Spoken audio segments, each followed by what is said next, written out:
Hello বন্ধুরা, কেমন আছো? আশা করছি সবাই ভালো আছো। হ্যাঁ বন্ধুরা, আমি এখন ময়মনসিংহ শহরে অবস্থান করছি। যারা শহর দেখতে এবং ঘুরতে ভালোবাসে এই ভিডিওটি তাদের জন্য। আর ভিডিওটি দেখার পূর্বে তোমরা সকলেই কাজী কাপুর মাল্টিমিডিয়া ইউটিউব চ্যানেলটি সাবস্ক্রাইব করে নাও। হ্যাঁ, আর পাশে রাখা বেল আইকনটি বাজিয়ে দাও। ময়মনসিংহ শহরটি ময়মনসিংহ বিভাগের প্রধান সদর দপ্তর। 2015 সালে ময়মনসিংহ বিভাগের মর্যাদা লাভ করে। বর্তমানে এই শহরের আয়তন 91.315 বর্গ কিলোমিটার এবং জনসংখ্যা 8,13,141 জন। ময়মনসিংহ শহরটি ঐতিহাসিক, সাংস্কৃতিক ও শিক্ষানগরী হিসেবে সুপরিচিত। এই শহরটি ব্রহ্মপুত্র নদীর তীরে অবস্থিত। এটি হচ্ছে ময়মনসিংহের বিখ্যাত রফিক উদ্দিন ভূঁইয়া স্টেডিয়াম। ময়মনসিংহ কৃষি বিশ্ববিদ্যালয় দেশের শীর্ষ এই শিক্ষা প্রতিষ্ঠানটি ময়মনসিংহ শহরে প্রায় 1200 একর জায়গা নিয়ে গড়ে উঠেছে এই বিশ্ববিদ্যালয়টি। আমরা এখন দেখতে পাচ্ছি ময়মনসিংহ জংশন ও রেলওয়ে স্টেশন।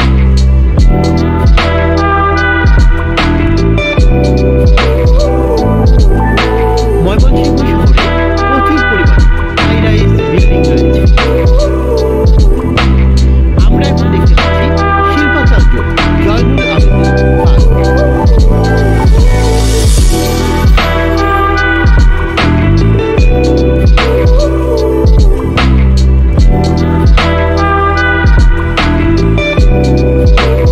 এবং পার্কের পাশেই শিল্পাচার্য জয়নুল আবেদিন মিউজিয়াম।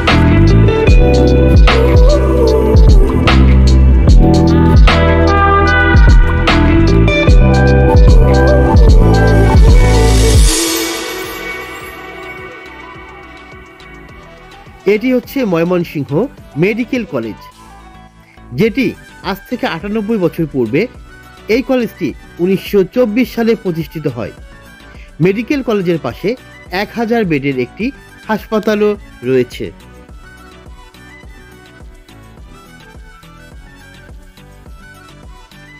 আমরা এখন দেখতে পাচ্ছি ময়মনসিংহ আনন্দমোহন বিশ্ববিদ্যালয় কলেজ।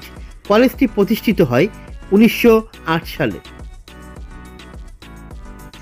এটি হচ্ছে ময়মনসিংহ গার্লস ক্যাডেট কলেজ, যেটি মেয়েদের জন্য স্থাপিত বাংলাদেশের প্রথম ক্যাডেট কলেজ।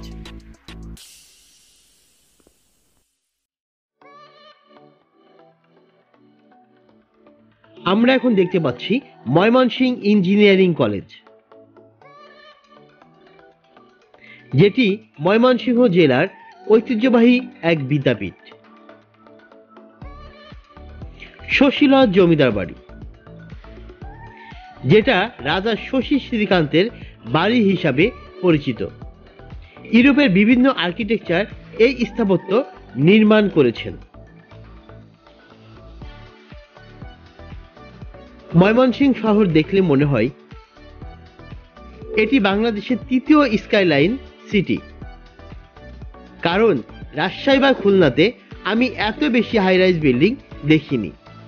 এটি হচ্ছে সিলভার ক্যাসেল হোটেল, যেটা ময়মনসিংহের সবচাইতে দামি হোটেল হিসেবে পরিচিত। এটি হচ্ছে ময়মনসিংহ শহরের future building, Mymensingh city corporation বা নগর ভবন।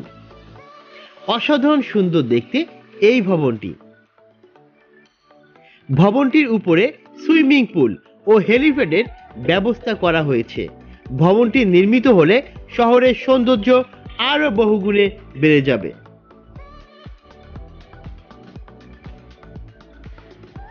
তো বন্ধুরা, সবশেষে সবাই ভালো থাকবেন এবং সুস্থ থাকবেন। আর অবশ্যই এই কাজী কাকুর মাল্টিমিডিয়া ইউটিউব চ্যানেলটি সাবস্ক্রাইব করবেন। আল্লাহ হাফেজ।